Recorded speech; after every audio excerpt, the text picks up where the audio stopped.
नमस्कार दोस्तों, आप सभी का स्वागत है इन्फिनिटी मैथ और रीजनिंग क्लासेस में। मैं दिलीप गरासिया। आज हम बात करने वाले हैं रीट लेवल 1 में जो पुराने पेपर्स में जो क्वेश्चन आ गए हैं उसके बारे में हम लोग डिस्कस कर रहे थे। और हमने पिछले 2 क्लासेस देखी है, 5-5 प्रश्न ही देखे हैं, लेकिन मैं चाहता हूं कि आपको क्वालिटी कंटेंट मिले, आपको समझने में आसानी हो। उसी की वजह से वहाँ पर जो 5-5 प्रश्नों में भी काफ़ी टाइम लगता है, क्योंकि कारण ये है कि मैं पूरा उसको एडिट करता हूँ, क्वेश्चन स्क्रीन पे लगाता हूँ, तो टाइम लगता है। ठीक है, तो कोशिश ये करूँगा कि आज 10 प्रश्न हो जाए इस क्लास में। चलिए शुरू करते हैं हम लोग। तो आज का हमारा यूनिट 1 जो चल रही है उसका पहला प्रश्न, यानी कि हम लोग वहीं से आगे से कंटिन्यू कर रहे हैं जहाँ पर हम लोग कल ख़त्म हुआ। तो 10 प्रश्न हो गए थे, तो आज का पहला है और वैसे हमारा 10वां प्रश्न होगा, 11 प्रश्न होगा। ठीक है, चलिए तो देखते हैं हम लोग 11 प्रश्न क्या है। आपके सामने स्क्रीन पे दिखेगा, आपके स्क्रीन पे मिल जाएगा कि प्रश्न इस प्रकार से है कि एक विद्यालय के 6 कक्षाओं में कुल विद्यार्थियों की संख्या 642 है। एक स्कूल है, ठीक है, और कुल विद्यार्थी जो है वो 642 है 6 कक्षाओं को मिल करके। यदि प्रत्येक कक्षा में विद्यार्थियों की संख्या समान है, ये कह रहा है कि प्रत्येक कक्षा में जो विद्यार्थी जो है वो क्या है, इक्वल है, समान है। ठीक है, तो आगे क्या कह रहा है, तो प्रत्येक कक्षा में कितने विद्यार्थी है। ठीक है, तो अब हमें क्या करना है, समझने वाली बात ये है कि प्रश्न ये कह रहा है कि 6 कक्षाओं में कुल विद्यार्थी की संख्या जो है वो 642 है। ध्यान समझना, कोई प्रश्न बहुत बड़ा प्रश्न नहीं था, प्रश्न बहुत बड़ा बिल्कुल भी नहीं था। 6 कक्षाएं हैं और 6 कक्षाओं में कितने विद्यार्थी है, 642। तो बोलो एक कक्षा में कितने हो जाएंगे, तो 642 बट्टे में 6। तो आपके पास में 6 एक कम 6, और आपके पास में यहाँ 4 का भाग नहीं जाएगा तो आपको 0 लिखना पड़ेगा, और 6 7 42। तो आपके पास में एक एक क्लास में जो विद्यार्थी होंगे वो 107 होंगे। कितने होंगे, 107 होंगे। तो आपके पास में ऑप्शन जो है वो ध्यान से देखिएगा, 17, 107, 71 और 170। तो आप क्या कहेंगे, 107। क्लियर है। तो ये आपका 11वां प्रश्न था, बिल्कुल सिंपल और सरल था। हाँ, कुछ लोग कह रहे हैं सर इतना सिंपल नहीं आएगा। हाँ बिल्कुल, इतना सिंपल तो अब नहीं आएगा, मैं भी जानता हूँ, आप लोग भी जानते हो, लेकिन पुराने क्वेश्चन से आपको जो एक आइडिया लग के आएगा कि हाँ इस प्रकार से आ चुका है, इस प्रकार से भी हो सकता है, तो वो आइडिया जब तक आप पुराने पेपर्स नहीं देखोगे आपको नहीं मिलेगा। हो सकता है आपने पुराने पेपर देख लिया हो, लेकिन कभी कभी क्या होता है हम ऊपर ही तौर पर देखते हैं, प्रश्न क्या था डिटेल से नहीं देखते हैं। तो इससे आपको फ़ायदा मिलेगा, प्रश्न क्या था और उसका सॉल्यूशन क्या हो सकता था। ठीक है, जिसको आता है कोई इश्यू नहीं है। चलिए अगला प्रश्न देखते हैं, क्वेश्चन नंबर 12 की हम लोग बात करते हैं। तो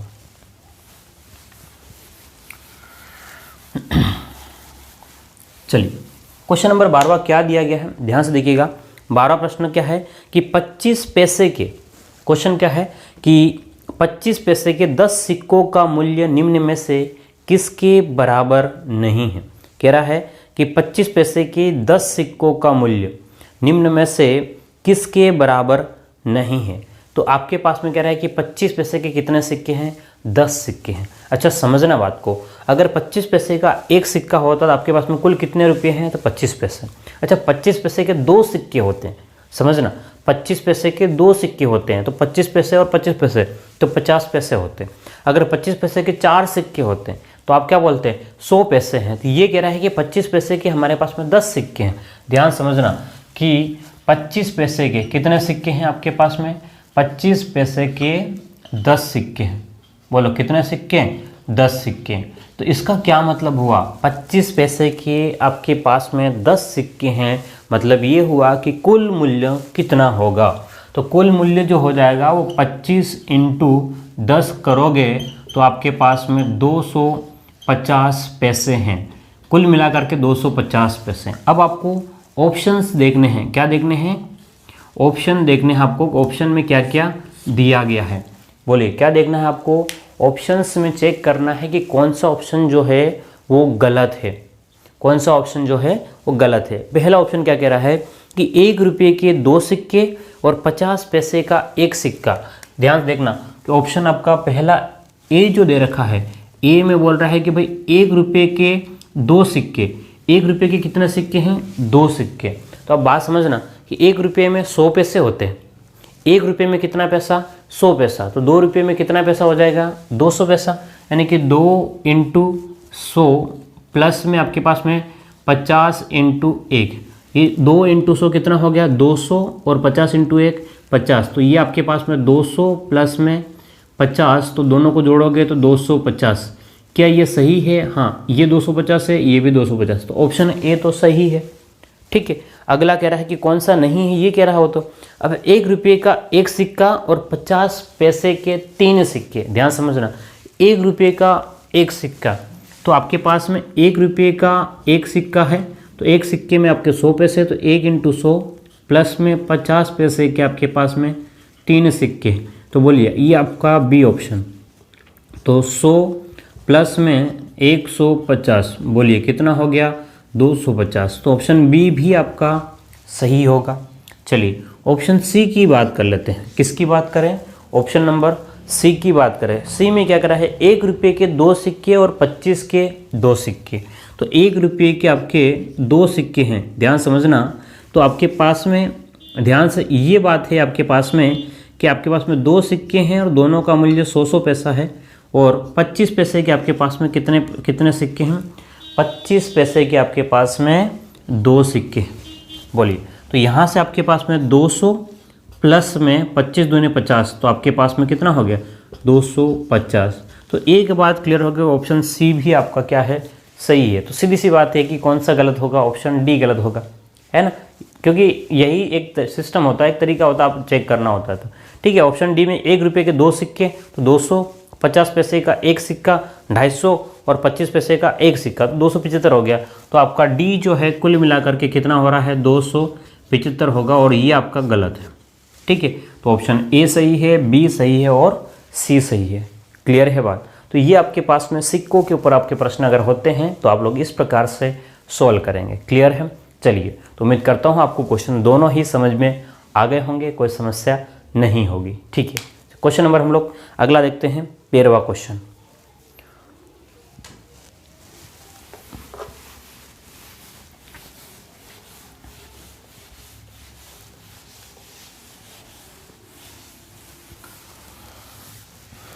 चलिए, क्वेश्चन नंबर 13 में क्या दे रखा है, ध्यान समझिएगा। सॉरी, संख्या 4 में संख्या 6 से भाग देने पर भाज्य, भाजक, भागफल एवं शेषफल क्रमशः होगा। संख्या 4 में किसका भाग देना है आपको? 6 से भाग देने पर। संख्या 4 में भाग देना है 6 से, और कह रहा है कि भाज्य क्या होगा, भाजक क्या होगा, भागफल क्या होगा और शेषफल क्या होगा। ऑप्शन आपको दे रखे हैं, ऑप्शन में से आपको चेक करना है। तो ध्यान से देखना कि संख्या 4 में आपको भाग लगाना है, किसका भाग लगाना है? 6 का। ध्यान से देखिएगा, संख्या 4 में आपको भाग लगाना है, किसका भाग लगाना है? तो 6 से भाग लगाना है। बोलिए किसका भाग लगाना है? 6 से भाग लगाना है। तो अगर आपको 6 से भाग लगाना है, ठीक है, किस में? 4 में। अब 6 जो है वो ध्यान समझना, 6 जो है आपके पास में एक बड़ी संख्या है। बोलिए क्या संख्या है? एक बड़ी संख्या है। किसकी तुलना में? आपके पास में जिसमें भाग लगा रहे हो। तो अगर 6 का पहाड़ा एक बार बोलते हो तो 6 एकम 6, तो आपको 6 लिखना पड़ेगा, और 6 बड़ा हो जाएगा 4 से। इसका मतलब 6 का पहाड़ा एक बार भी नहीं बोलना है। इसका मतलब 6 का पहाड़ा जो है आपको 0 बार बोलना है। कितनी बार बोलना है? 0 बार बोलना है। तो जैसे ही आपने 6 का पहाड़ा 0 बार बोलेंगे, यानी कि 6 का पहाड़ा कुछ बोले ही नहीं है, तो कुछ आएगा ही नहीं। भाई एक बार बोलेंगे 6 एकम 6, तो 6 आ जाएगा। समझ रहे हो बात को? तो आपने 6 का पहाड़ा जो टेबल जो है वो 0 बार बोला है, उसकी चक्कर में आपके पास में 6 का पहाड़ा 0 बार बोलोगे तो कुछ भी नहीं आएगा। तो बचेगा कितना आपका? 4 में से 0 जाएगा तो आपके पास में 4। तो जिसका भाग लगा रहे हैं उसको बोलते हैं भाजक। क्या बोलते हैं? भाजक। और जिसमें भाग लगा रहे हैं उसको बोलते हैं भाज्य। बात समझ रहे हैं? जिसका भाग लगा रहे हैं उसको बोलते हैं भाजक, जिसमें लगा रहे हैं भाज्य, जो जितनी बार बोला है उसको कहते हैं भागफल। बोलिए क्या बोलते हैं हम लोग? भागफल। और जो बचता है उसको कहते हैं हम लोग शेषफल, क्या बोलते हैं, शेषफल। तो अब प्रश्न क्या कह रहा है, किस क्रम में आपसे पूछ रहा है, ये देखना बहुत ज़रूरी है। प्रश्न आपसे किस क्रम में पूछ रहा है। तो प्रश्न आपसे सबसे पहले कह रहा है कि भाई भाज्य क्या होगा। ठीक है, तो भाज्य की बात करेंगे तो भाज्य आपके पास में 4 है। अगला क्या कह रहा है, भाज्य के बाद में आपसे कह रहा है कि भाई भाजक क्या होगा। तो भाजक कितना आपके पास में 6 है। उसके बाद में भागफल, बोलो भागफल कितना है आपके पास में। तो भागफल जो है आपके पास में वो है 0। और आपके पास में शेष कितना है, बोलिए शेष कितना है। तो आपके पास में 4 है। तो 4 6 0 4 कहाँ आ रहा है, 4 6 0 4। ऑप्शन नंबर ए आपका सही आंसर गिना जाएगा। क्लियर है, सॉरी। चलिए, उम्मीद करता हूँ आपको ये समझ में आ गया होगा कि हमने इसको क्यों इस प्रकार से सॉल्व किया है। ठीक है, ये आपको इस तरीके से सॉल्व करना बहुत ज़रूरी है, तभी आपके सामने क्लियर हो जाएगा कि भाज्य क्या है, भाजक क्या है, शेषफल क्या है। नहीं तो बिल्कुल भी नहीं हो पाएगा। क्लियर है, ठीक है। तो यहाँ तक हमारे पास में क्वेश्चन नंबर 13 जो है वो कंप्लीट होता है। अब हम लोग आगे देखते हैं क्वेश्चन नंबर 14 क्या दे रखा है।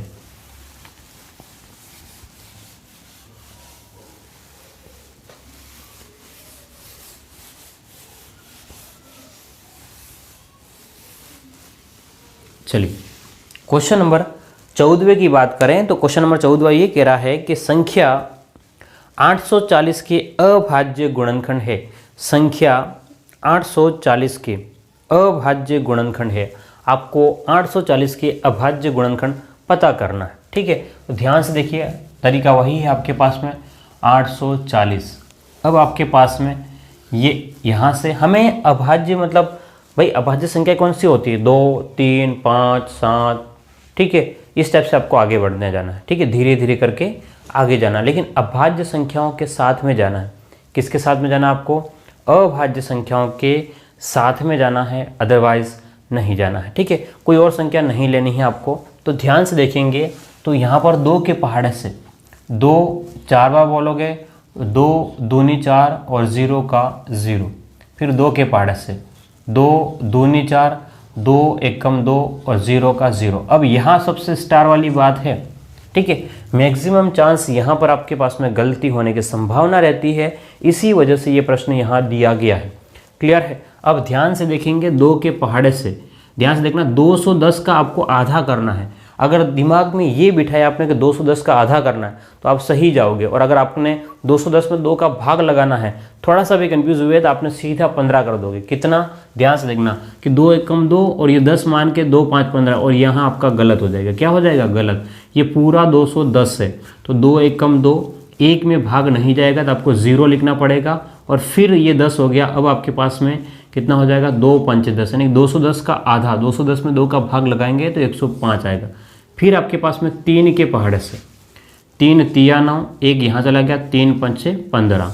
ठीक है, अब 5 से 5 7 35 और 7 एकम 7।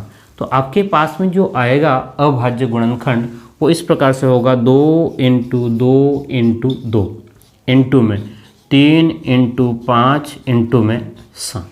तो ये जहाँ पर होगा, जिस भी ऑप्शन में होगा वो ध्यान से देखिएगा। 2 कितनी बार है आपका, 3 बार 2 है, 3 बार 2 5 7 और 3। तो आपके पास में ऑप्शन जो है वो बी सही है। इसमें कौन सा ऑप्शन है, ऑप्शन नंबर आपका बी सही है। ध्यान से देखिएगा तो आपको इसका आंसर मिल जाएगा। ठीक है, चलिए, तो उम्मीद करता हूँ आपको ये बातें समझ में आ रही होगी, हम लोग जो चल रहे हैं यहाँ पर। ठीक है, और हम इस तरीके से इसलिए कर रहे हैं ताकि आपके लिए थोड़ा सा आसान हो जाए समझना। ठीक है, चलिए देखते हैं। 14 प्रश्न हमारे पास में कंप्लीट हो गए हैं, 14 प्रश्न कंप्लीट हो चुका है। अब क्वेश्चन नंबर 15 की बात करते हैं।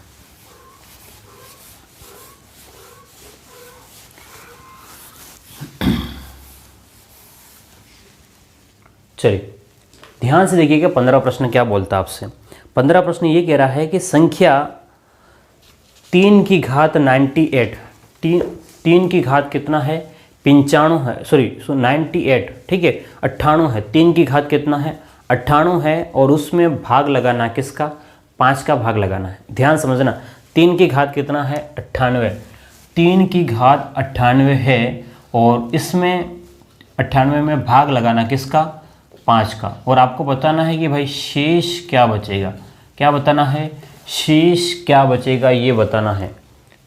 बात समझना कि 3 की घात 98 अगर हम लोग अगर लिखना चाहें तो 3 × 3 × 3 × 3 × 3 तो हम कभी लिख ही नहीं सकते हैं, एक बात है। और अगर लिख दिया तो आपका बाकी का पेपर क्या हो जाएगा, आपका रह जाएगा। क्या हो जाएगा क्वेश्चन, आपके बाकी के पेपर तो वैसे ही रह जाएगा। बात समझ रहे हो। तो आपके पास में तरीका क्या रहेगा इसको लिखने का, ये देखना आपके लिए बहुत ज़रूरी है। तरीका क्या रहेगा आपके पास में, ये बहुत ज़रूरी है। तो इसके लिए हम लोग मैंने आपके वहाँ पर कंसेप्ट बताया था कि इकाई अंक ज्ञात करना। क्या बताया था आपको, इकाई अंक ज्ञात करना। वहाँ से आपके सामने क्लियर हो जाएगा। ध्यान से देखना, मैं अब थोड़ा सा कंसेप्ट के साथ में जाऊँगा इस प्रश्न में, ताकि अगर मान लो कोई वहाँ नहीं पढ़ा हो तो यहाँ पर समझ में आ जाए। जिसको आता है आप इकाई अंक ज्ञात करने वाले तरीके से बहुत शॉर्टकट में जा सकते हो। ठीक है, यहाँ ध्यान से देखिएगा कि आपके पास में अगर 3 की घात 1 होती है तो हम लोग इसको 3 एकम 3 लिखते हैं। अगर 3 की घात 2 होती है तो हम लोग 9 लिखते हैं। 3 की घात 3 होती है, इसका मतलब ये हुआ कि 3 × 3 × 3, 3 × 9 और 9 × 27। तो बोलिए हम लोग कितना लिखेंगे, 7 लिखते हैं। इकाई अंक आपके पास में कितना होगा, 7 होगा। और अगर 3 की घात, ध्यान से देखना कि अगर 3 की घात आपके पास में कितना है 4 है तो हम लोग क्या लिखेंगे, 3 × 3 × 3 × 3, 3 × 9, 3 × 9, 9 और 9 तो आपके पास में बोलो कितना हो जाएगा, 81 हो जाएगा। और उसके बाद में वापस से रिपीट हो जाएगा। ध्यान से देखना, 3 की घात 5, 3 की घात 6, 7 तो आपके पास में 3, 9, 7, 8 ये संख्याएं रिपीट हो जाएगी। इसका मतलब ये हो गया कि आपके पास में आपको 4 बार में देखना है। क्या देखना है कि भाई 4 बार में आपको देखना है कि भाई क्या हो रहा है इसमें। देखो अगर 3 की घात 1 बचती है तो आपके पास में इकाई अंक 3 रहेगा। 3 की घात अगर 2 है तो इकाई अंक 9 बचेगा। 3 की घात 3 है तो इकाई अंक 27 होगा। और 3 की घात 4 होगा तो इकाई अंक क्या होगा, इकाई अंक क्या होगा, पहला अंक ये देखना आपको। ठीक है, तो आपके पास में 3, 9, 7, 1, 3, 9, 7, 1 इसी क्रम में आपके चलने हैं।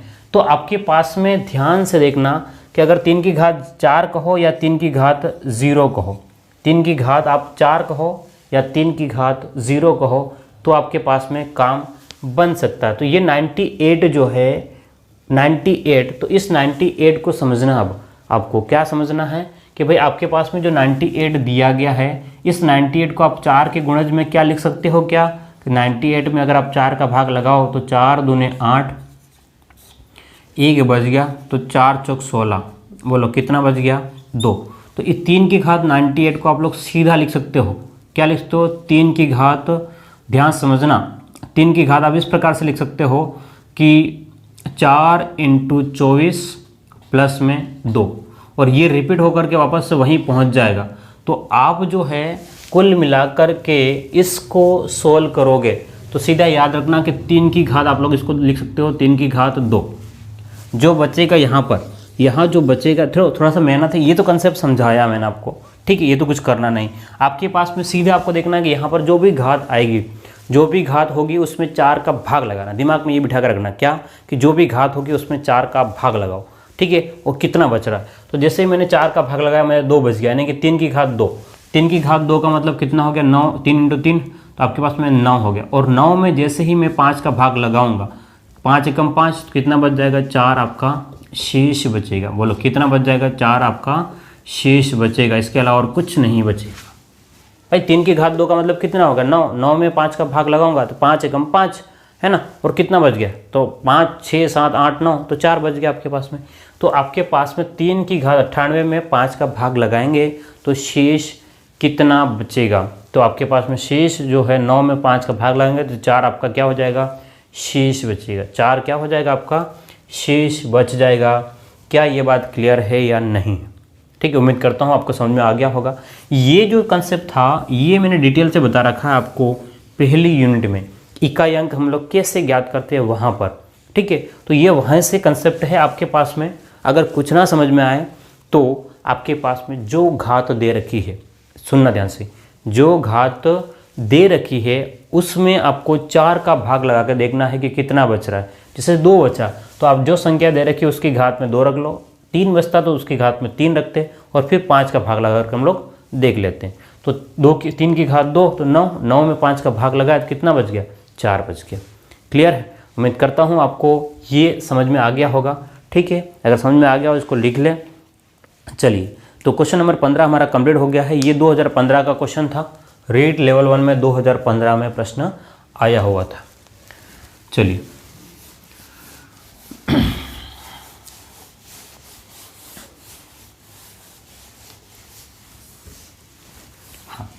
तो अब अगर मैं वापस इसी प्रश्न पे और बात कर लेता हूँ। अब ये समझाने के लिए था, अगर अभी भी नहीं आया हो ध्यान से देखना कि 3 की घात आपके पास में 98 था, तो इसमें आप लोग क्या करोगे, घात में भाग लगाओगे, 98 में भाग लगाओगे 4 का, तो जैसे ही इसमें शेष कितना बचेगा आपके पास में, शेष 2 बचेगा। तो आप 3 की घात 2 कर ले, 3 की घात 2 का मतलब 9, और 9 में किसका भाग लगाना, 5 का। जैसे ही 5 का भाग लगाया, 5 का भाग लगाओगे 9 में, तो 5 एकम 5, तो कितना बच जाएगा, 4। तो यही प्रश्न कह रहा है कितना बचेगा शेष, तो आपका 4 शेष बचेगा। ठीक है, एक बार तो घात में लगा के देखना है। ठीक है, तो उससे क्लियर हो जाएगा, घात कम हो जाएगी और उसके बाद में आपको सॉल्व करना है। चलिए, ठीक है,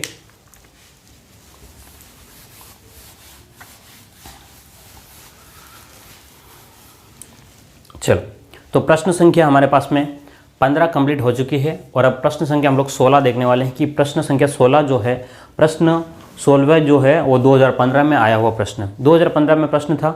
ठीक है, प्रश्न ये था कि 4 माइनस, ध्यान से देखिएगा आपके सामने स्क्रीन पे होगा, 4 माइनस में, ठीक है, 4 माइनस में 2 माइनस 9 और घात 0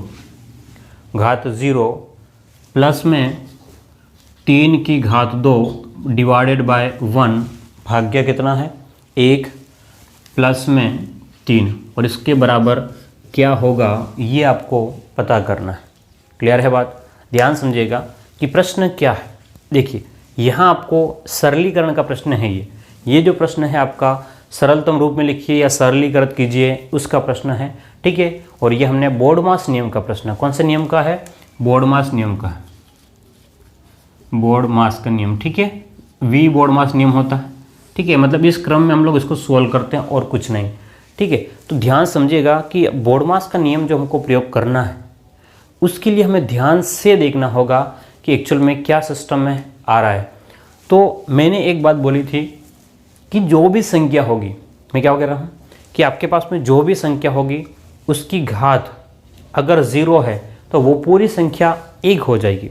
लेकिन मैं कंसेप्ट जो बता रहा हूँ, फिर उस बाद में प्रश्न में जाएंगे कि जो भी संख्या आपको दे रखी है, क्या कह रहा हूँ, जो भी संख्या, जैसे कि 5 की घात अगर 0 है तो वो भी 1 है, अगर 100 की घात अगर 0 है तो भी 1 है, अगर वो 501 की घात अगर 0 है तो भी कितना है, 1। यानी कि किसी भी संख्या की घात अगर 0 है तो वो 1 ही होगा। बात क्लियर है? अब ध्यान से देखेंगे तो आपके पास में ये ब्रैकेट दिया गया, तो पूरी संख्या जो कुछ भी होगा, 2 में से -9 घट करके जो कुछ भी आएगा और उसकी घात कितना होगा, 0 घट करके आएगा और जो भी होगा वो उसकी घात कितना हो जाएगा, 0। और जैसे ही आपकी घात, किसी भी संख्या की घात 0, वो क्या बन जाएगा, आपका 1 बन जाएगा। तो ये आपके पास में 4 माइनस ये पूरा कितना हो गया, 1, ये आपके पास में प्लस 3 की घात 2, 3 की घात 2, 3 × 3 9 में भाग लगाना 1 प्लस में आपके पास में 3। क्या ये बात समझ में आ रही कि नहीं आ रही? वापस से ध्यान से देखिएगा। ठीक है, 4 का मैंने 4 लिख दिया, माइनस में ये जो भी संख्या होगी 2 माइनस 9, तो आप कहेंगे -7 की घात 0, तब भी 1 होगा। तो मैं कह रहा हूँ पूरी संख्या मतलब ही 1 ही होगा। 1 प्लस में 3 की घात 2, तो 9 में भाग लगाएंगे 1 का, प्लस में आपके पास में कितना हो गया, 3। अब आप इसको सोल्व करेंगे तो 4 माइनस 1 प्लस में 9 में 1 का भाग, तो 9 प्लस में कितना हो गया, 3। तो अब आपके पास में ये इन तीनों को जोड़ लेंगे, तो 4 और 9, ध्यान से देखिएगा कि 4 और 9 कितना हो गया, 13, 13 और 3 16 में से 1 जाएगा। ध्यान से देखिएगा, पहले प्लस वालों को एक साथ जोड़ लो, तो आपके पास में 16 - 1 जाएगा, तो बोलो कितना होगा, 15 होगा। बोलिए कितना हो जाएगा आपका, 15। तो कौन सा ऑप्शन होगा? ऑप्शन नंबर सी इसका सही होगा। क्लियर है बात? चलिए, बहुत बढ़िया प्रश्न आया था एग्जाम के हिसाब से।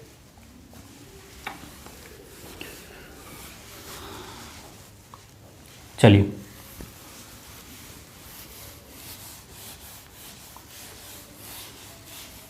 आगे बढ़ते हैं हम लोग। ठीक है, क्वेश्चन नंबर 17वां क्या कह रहा है, ध्यान से देखिएगा। निम्न घातों को सरलतम रूप में लिखिए। कौन? 2 की घात 2 की घात 2 की घात 2। अब इसको सोल्व करने का क्या तरीका रहेगा? तो अगर आप लोग ध्यान से देखेंगे तो ये आपके पास में 2 अलग है। यहाँ देखिए 2 × 2, ऊपर से नीचे की ओर आएंगे 2 × 2, तो ये आपके पास में हो गया 2 की घात 2 की घात 4। ध्यान समझना कि 2 × में कितना आपके पास में 2। तो अब आपके पास में ये 2 है, 2 की घात 2 की घात 4 है। तो ध्यान समझना कि 2 की, ये ऊपर जो 2 है उसकी घात 4 है। ऊपर जो 2 है, ध्यान से देखना, पहले ये 2 था, 2 × 2 कितना हो गया 4। सबसे ऊपर वालों को ध्यान से देखो, ये पहले 2 था, ये किसके लिए? इसके लिए। 2 की घात 2 4 हो गया। ठीक है, अब आपके पास में 4 हो गया। अब आपके पास में ये देखना है कि भाई ये जो है, अब एक पहले 2 संख्या छुपाई थी, अब आपके पास में सिर्फ एक संख्या छुपानी है। तो 2 की घात में 4 है, यानी कि आपके पास में ये है कि 2 की घात में 2 × 2 × में कितना है 2, और कितना है 2। तो 2 दूनी 4, 4 दूनी 8 और 8 दूनी 16। तो फाइनली आपके पास में 2 की घात कितना होगा? 16 होगा। बोलिए कितना होगा? 2 की घात 16 होगा। क्या बात समझ में आ रही कि नहीं आ रही? आपको ऊपर से नीचे की ओर आना है, ऊपर से नीचे की ओर आना है और स्क्वायर करते हुए जाना है। ध्यान से देखिएगा, 2 × 2 4, फिर 2 की घात कितना हो गया 4, यानी कि 2 की घात 4, तो 2 × 2 × 2। आप 4 दूनी 8 नहीं कर देना है, 4 दूनी 8 नहीं करना है, 2 की घात 4 है, 2 × 2 × 2 × 2, तो कितना हो गया 2 की घात 16। अगला क्या कह रहा है इसका सेकेंड भाग कि 2 की घात 2, ब्रैकेट लगाया और फिर 2 की घात 2। ये तो आपके सामने क्लियर है कि 2 × 2 कितना हो गया 4। तो 2 की घात कितना हो गया 4। अब 2 की घात 2 है तो ये इसको लिख सकते हो 2 की घात 2, 4 की घात 4, 4 की घात कितना है 4। ओके, और आगे क्या कह रहा है आपके पास में प्रश्न? तो आपके पास में ऑप्शन सीधे आपको दिख रहा है, ये कहाँ दिख रहा है आपको? ऑप्शन नंबर ए में जाना चाहिए मेरे हिसाब से, लेकिन फिर भी आप लोग देख लेते हैं। ये पहला भाग, दूसरा भाग और आपका ये तीसरा भाग। तीसरा भाग क्या कह रहा है? तीसरा भाग क्या कह रहा है कि 2 की घात 2 की घात 2 की घात 2 की घात कितना है 2। अब ये 2 अलग हो गया, तो आप पहले इसको सोल्व करेंगे, तो 2 की घात कितना हो गया 4 की घात कितना हो गया 2। 2 की घात 4 अभी हमने सोल्व किया था, 2 की घात 4 कितना होता है 2 × 2 × 2 × 2, तो ये कितना हो जाएगा 16। 2 की घात 4 का मतलब कितना है 16, तो 16 की घात कितना हो गया 2। तो आपके पास में ऑप्शन ए जो है वो सही होगा। कौन सा ऑप्शन होगा? ऑप्शन नंबर ए आपका सही होगा, क्योंकि मेरे हिसाब से यही है और सबके हिसाब से ये है, क्योंकि क्वेश्चन का कंसेप्ट यही कह रहा है। ठीक है, चलिए अब आपके पास में L2 का प्रश्न है।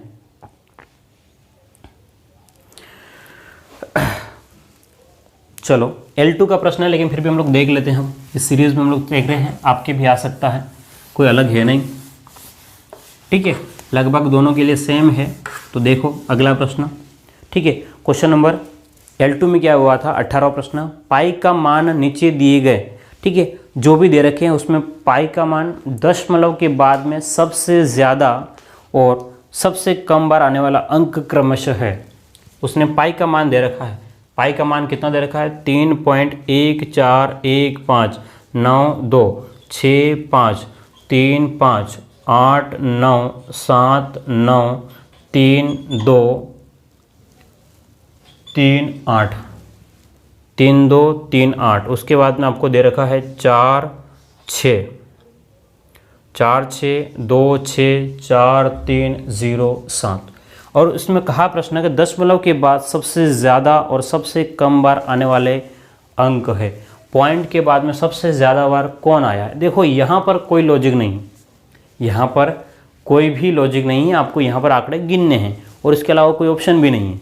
ठीक है, ध्यान देखो सबसे ज़्यादा बार कौन आया, तो आप कैसे गिनोगे? अब आपके पास में एक प्रोसेस होती है कि आपको देखना है कि पॉइंट के बाद में ज़्यादा बार कौन आया। तो पॉइंट के बाद में क्या ज़ीरो कितनी बार आया, ध्यान से देखेंगे कि ज़ीरो कितनी बार आया। यहाँ से देखेंगे अगर आपके पास में ज़ीरो कितनी बार आया है, तो यहाँ अगर आप लोग देखते हो तो ज़ीरो जो है वो सिर्फ एक बार आया हो। अब एक की बात करें, एक कितनी बार है, एक दो, ठीक है, और कहीं है क्या, एक नहीं है, एक जो है वो 2 बार आया है। अब आपके पास में 2 कितनी बार आया हुआ, ध्यान से देखेंगे तो 1, ठीक है, और आपके पास में 2 3, तो 2 जो है वो कितनी बार आ रहा है, 3 बार।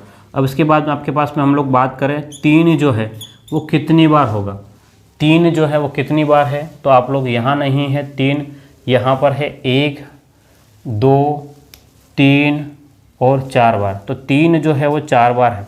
अब 4 की बात करें, 4 कितनी बार आया हुआ, 1, ठीक है, और उसके बाद में अब 4 की ही बात कर रहे हैं, ध्यान से देखेंगे आप लोग, 2 और 3, 4 जो है वो 3 बार आया हुआ है। अब अगली बात करें 5 कितनी बार आया, और कोई तरीका इसमें है ही नहीं, ठीक है। 5 कितनी बार आया है, तो 5 1, ठीक है, 2 3, 3 बार आया। अब आगे 6 कितनी बार है, ध्यान से देखेंगे आप लोग, तो 1 और यहाँ कहीं नहीं, 2 3, तो 6 जो है वो 3 बार। 7 देखो ध्यान से, 7 कितनी बार आया हुआ है, 7 कितनी बार आया हुआ है, यहाँ से कहीं नहीं, 1 और 2 बार, 7 जो है वो 2 बार। अब 8 की बात करें, ध्यान से देखेंगे 8 कितनी बार आया है, 8 जो है 1 बार आया हुआ है, और कितनी बार आया हुआ है, 2 बार आया हुआ है, और आपके पास में 8 जो 2 बार है। और 9 कितनी बार आया हुआ है, तो 1 बार और 2 बार और 3 बार, और कितनी बार है आपके पास में, 3 बार। तो यहाँ से आपके सामने क्लियर है कि 3 जो है वो 4 बार आया हुआ है अधिकतम बार, और 0 जो है वो 1 बार आया हुआ है। बोलिए तो आपके पास में कौन सा ऑप्शन सही हो जाएगा। तो सबसे अधिक बार 3 आया है और सबसे कम बार कौन आया हुआ है, 0। तो आपके पास में 3 और 0 इसका आंसर हो जाएगा। बात समझना, इसमें कोई भी लॉजिक नहीं है, इसमें कोई कुछ लॉजिक नहीं है, बस आपको गिनने आना चाहिए कि कौन सा कितनी बार आया है। तो आपको 0 से लेकर के 9 तक गिनना है, ठीक है। चलिए, उम्मीद करता हूँ आपको समझ में आ गया होगा। अब अगला जो प्रश्न है,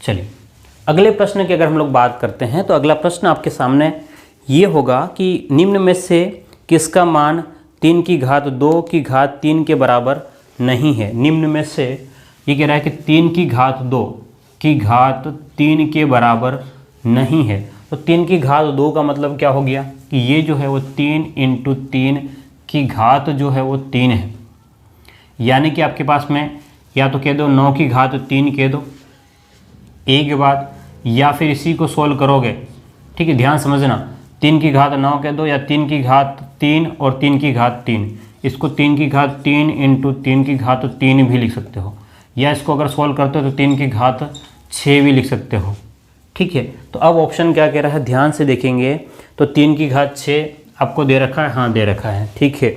उसके बाद 9 की घात 3, हाँ 9 की घात 3 भी दे रखा है। अब आपके पास में कह रहा है 27 की घात 2, 27 की घात 2 और 6 की घात आपके पास में 3 है। ध्यान से देखना, 27 की घात आपको कितना कह रहा है, 2 कह रहा है। तो अब आपके यहाँ पर आपके ऑप्शन के ऊपर जाना पड़ेगा कि 27 की घात 2 का मतलब कितना हो गया, कि 27 की घात आपको कह रहा है 2, तो 27 का मतलब कितना हो गया, 3 × 3 की घात कितना है, 2।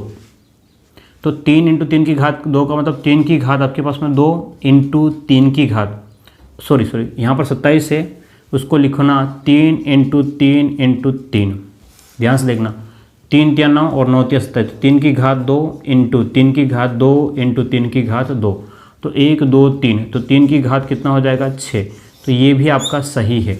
तो इसका मतलब ये हो गया कि आपका ऑप्शन 9 की घात 3 सही है, 3 की घात 6 सही है, 27 की घात 2 जो है वो भी सही है।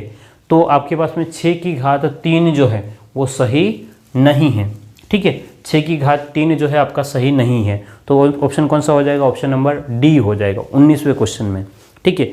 और क्वेश्चन नंबर 20वां आपके सामने मुँह ज़बान प्रश्न है, ठीक है। ध्यान से देखना कि संख्या 25 एक पूर्ण वर्ग संख्या है, क्या 25 जो है एक पूर्ण वर्ग संख्या है कि नहीं है। तो ऑप्शन क्या कहेगा आपके पास में 20वीं का, तो ध्यान से देखना कि भाई 25 दो पूर्ण वर्ग संख्या है। उसके बाद में क्या कह रहा है, 28 सत्य नहीं है। संख्या 38 एक पूर्ण वर्ग संख्या है। तो आपके पास में 20वां का सीधा आंसर है। कौन सा? 20वें का तो आपके पास में सत्य नहीं है। तो 38 का पूर्ण वर्ग संख्या है क्या? 38 जो है वो पूर्ण वर्ग संख्या नहीं है। ठीक है, 38 जो है वो पूर्ण वर्ग संख्या नहीं है। आगे और क्या कह रहा है प्रश्न? सत्य नहीं है। प्रश्न ये कह रहा है कि कथन कौन सा सत्य नहीं है 20वें में। तो ध्यान से देखना, थोड़ा सा इशू है। 38 की जगह इसको 36 लिखना चाहिए था, है ना, क्योंकि 38 जो पूर्ण वर्ग नहीं होगा, 38 जो है वो आपका पूर्ण वर्ग वैसे ही नहीं बनेगा। ठीक है, तो 38 के हिसाब से मेरे हिसाब से वो ये होना चाहिए कि 38 की जगह क्या होना चाहिए, 36 होना चाहिए था। चलो ठीक है, आगे वाला ऑप्शन देखो ध्यान से। किसी विषम संख्या के वर्ग को दो क्रमागत धनात्मक संख्याओं पूर्णांकों के योग के रूप में सदैव व्यक्त कर सकते हैं। ठीक है, हाँ बिल्कुल कर सकते हैं। ठीक है, हाँ उसको भी कर सकते हैं। और किसी सम संख्या के वर्ग को दो क्रमागत धनात्मक पूर्णांकों के योग के रूप में सदैव व्यक्त कर सकते हैं, तो नहीं कर सकते। ऑप्शन डी भी गलत है। और ऑप्शन आपके पास में बी, संख्या 38 एक पूर्ण वर्ग संख्या है। कैसे पूर्ण वर्ग संख्या भाई? अगर 36 होता तो हम लोग कहते हैं हाँ पूर्ण वर्ग संख्या है। 38 एक पूर्ण वर्ग संख्या है ही नहीं किसी भी संख्या, तो वहाँ मिसप्रिंट है शायद मेरे हिसाब से। आपके पास में 38 की जगह क्या होना चाहिए, 36 होना चाहिए था। तो ऑप्शन अगर बी भी गलत है और ऑप्शन डी भी गलत है। ठीक है, ये ध्यान रखना, ऑप्शन बी भी गलत है और ऑप्शन डी भी गलत है। इसमें क्लियर है बात? चलिए, तो ये हमारे आज के 10 प्रश्न थे। उम्मीद करता हूँ आपको ये समझ में आ गया होगा। फिर मिलते हैं हम लोग अगली क्लास में। ठीक है, लास्ट वाले क्वेश्चन में कंफ्यूज नहीं होना है। ऑप्शन बी भी गलत है। अगर 36 होता तो ऑप्शन डी ही गलत होगा, और अगर 36 नहीं है, 38 है, तो बी भी गलत है और डी भी गलत है। ठीक है, चलिए फिर मिलते हैं हम लोग अगली क्लास में। ये L2 का प्रश्न था। आपको अगर नहीं आ रहा हो तो कंफ्यूज नहीं होना है, परेशान नहीं होना है। ठीक है, फिर मिलते हैं हम लोग अगली क्लास में। अगर आपको समझ में आ रहा है, पसंद आ रहा है, तो वीडियो को लाइक ज़रूर कीजिएगा। बहुत कम लाइक मिलते हैं। और भाई अगर आप नए हो तो सब्सक्राइब कर लेना, और शेयर भाई आपका करना ही पड़ेगा, है ना। आपका अपना चैनल है, ग्रो करेगा तो और मज़ा आएगा, और आपको भी पढ़ने में मज़ा आएगा। ठीक है, ज़्यादा लोग देखेंगे तो और भी मज़ा आएगा। फिर मिलते हैं अगली क्लास में। Thank you.